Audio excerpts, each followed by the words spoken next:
This podcast recording is brought to you from the staff and friends of ibslife.net. Each broadcast contains discussion about matters of health and well-being related to IBS that can affect anyone with the condition.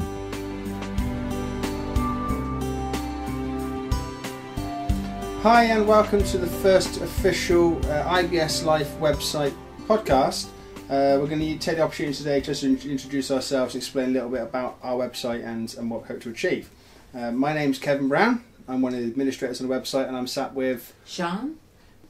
And I'm Rick. And between us we all sort of manage and look after the daily running and content addition adding to the website, don't we? Yeah, that's right. Yeah. So basically, who are we then, Rick? Why do we set up this website? What's the point? Well, we set up the website because IBS is it has a big impact on two of our lives and on yourself as well. Yeah, from an indirect point of view. Yeah. Indirectly, because you live with somebody who's suffering quite badly from IBS, and we sort of put this site together. This particular one, we're trying to put a human face on IBS. Would you say that it's quite a common condition, IBS? It seems to be becoming a lot more common in the last 10 years. I was diagnosed with it about 15 years ago, but I've never heard of it before.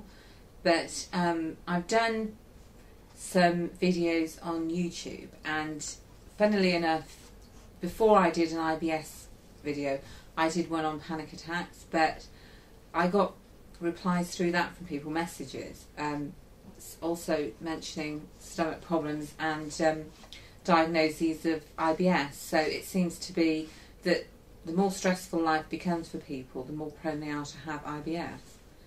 And it's also something that people don't mind writing to you privately about it, but you will find very few people that actually talk about it or openly admit, say on a forum or on an answer on YouTube, that they've got it, because frankly it's not the sexiest disease in the world. It's not like a star going into rehab because they've got a cocaine habit. It's, it involves bathrooms and stomachache and bodily functions, and even talking to a doctor about it is really embarrassing the first time, and some people won't go to their doctors.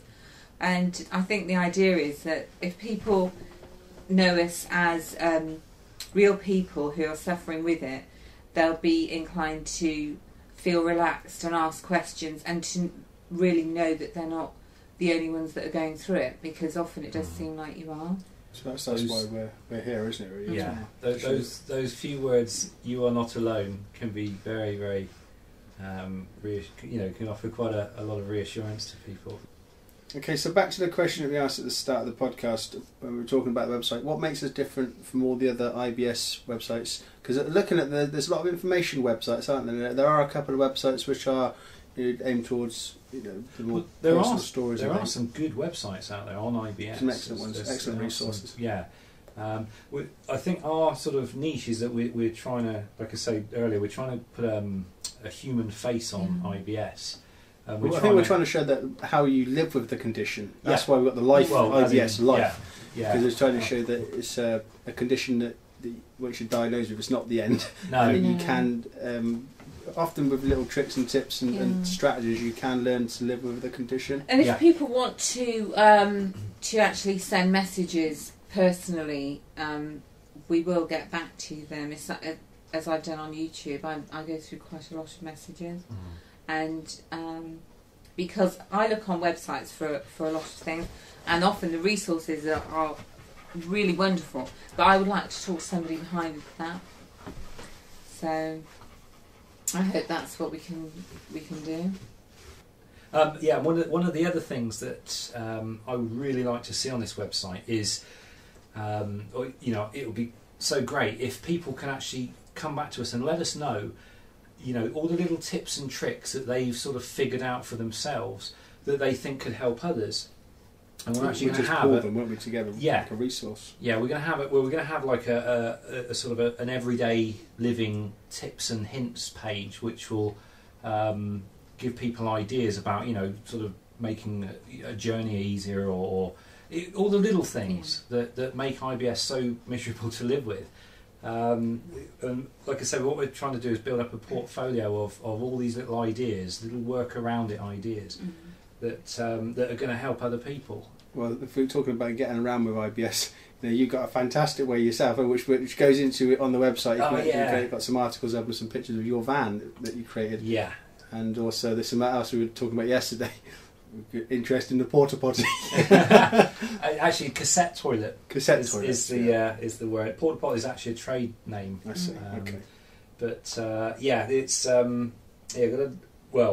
travelling got a little bit too stressful. Driving was no longer enjoyable. It was just this mad dash from one place to the other, hoping you're going to make it in time. So I actually went out and bought a van and put a little bathroom on board, and that all of a sudden motoring's become enjoyable again. But I've got a whole page of that dedicated to that on the website under Travelling with IBS. So if you want to check that out, feel free. Yeah, and it is surprising how your life becomes focused around where's the nearest bathroom. It becomes an obsession, doesn't it? And I suppose literally, could you not just plan a route? If you were say you had to go somewhere, in theory, if you know all the toilet spots or the rest spots. But let's not forget that some people like the chap who wrote the book about IBS. You know, the one that you. Tim Feller. Yeah, we've got. If you are in the position he was in, especially if you live like in the United States, the distances are huge. Some people fly, and some people have to drive enormous distances. Where in this country, you can often maybe plan a route to different places and find restrooms. But I think in America, a lot of the distances are really huge, and even the cities. I mean, imagine trying to sort of be in a place like New York and plotting a route if you didn't know it very well, trying to incorporate all the restrooms. That would be... It could be incredibly stressful, wouldn't it? Although, we're sort of talking of America, I mean, we are actually based in the UK. If you couldn't tell from the accent. That's a point, actually. Some of the spelling on the website. Yeah, the website, we know that our biggest audience is going to be America, so we've a lot of our spelling, apologies to our English friends, a lot of our, basically our spelling on the site is all geared towards the American language, so in case you were sort of seeing the site and thinking and the spell checker that I use also Americanises the words, so all right, I've got no sort of, if you're going to use a spell checker, I've got really no choice. But so just put that one in. IBSlife.net. Living life every day with IBS.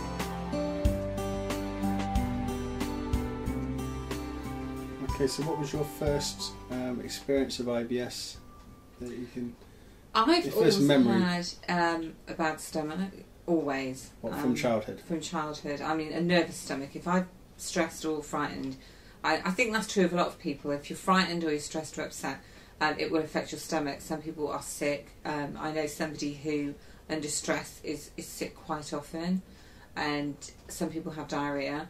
And I think what I get with IBS, which I didn't realise was a symptom of IBS, is really bad nausea, and that was the first symptoms I ever remember, is when you feel green with nausea, that you really want to be sick and keep being sick, but you're not. You can actually get tablets for that now. I was going to say, a long time ago, I had a very similar thing. But my doc said that was anxiety. That was not actually. Anxiety is a big issue with regards to IBS for a lot of people, isn't it? Yeah. But what used to happen is I used to have maybe days of terrible nausea that would then become days of diarrhoea and stomach aches, and then once that was over, it would go for a while. I mean, I wasn't aware you could get tablets for nausea, but the thing is, with taking them, they actually make you want to go to the toilet more. So, lose-lose not to be sick, but the first real experience of a bad IBS attack was actually food related, because I'm one of these people that doesn't eat breakfast and drinks a lot of just water. And I was at work one day and I'd been drinking water all morning, and I had just a pasta salad, a small one, and had raw red peppers in it. Now, I'd known for a few years that if I had something with a with red peppers in it, it would sometimes make, upset my stomach. But I didn't really connect it. I just thought it was, Have you not had allergy testing for that? Can you not do checks? the doctor said to me that you have to do elimination process with food. It's not like when you go to a hospital and they test you for, dust allergies or, pet hairs. It's not the same.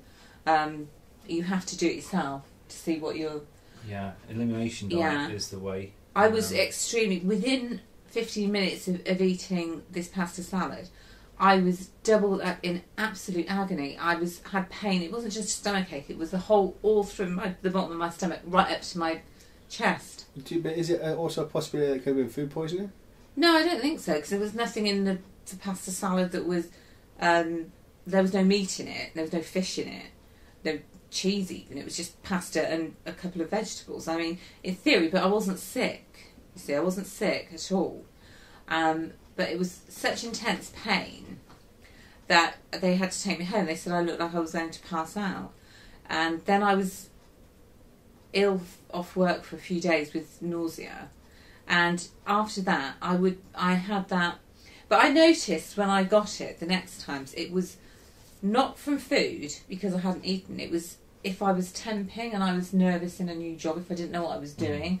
I was really on edge, and I was embarrassed to make a mistake. And I was, frankly, sometimes in temping jobs, they'll put you in for 1 or 2 days, and they don't really tell you what to do. They just expect you to get on with it. And I would be so terrified of and not knowing what I was doing. I would panic, and then suddenly I would be like being hit in the stomach. And about 3 times I had to get taken home. And of course, temping, they didn't employ me again because of that. But it was pain, absolutely terrible pain. You do think that, there's something dreadfully wrong. But that's one of the things about IBS, isn't it? People who haven't been diagnosed with IBS, but they're getting all these troubles. They have these terrible, things. They've got these really bad diseases, and they don't want to go, especially if it's bowel related. They don't want to go to the doctor. It's kind of worst case scenario all round, isn't it? It is. Embarrassing issues and things.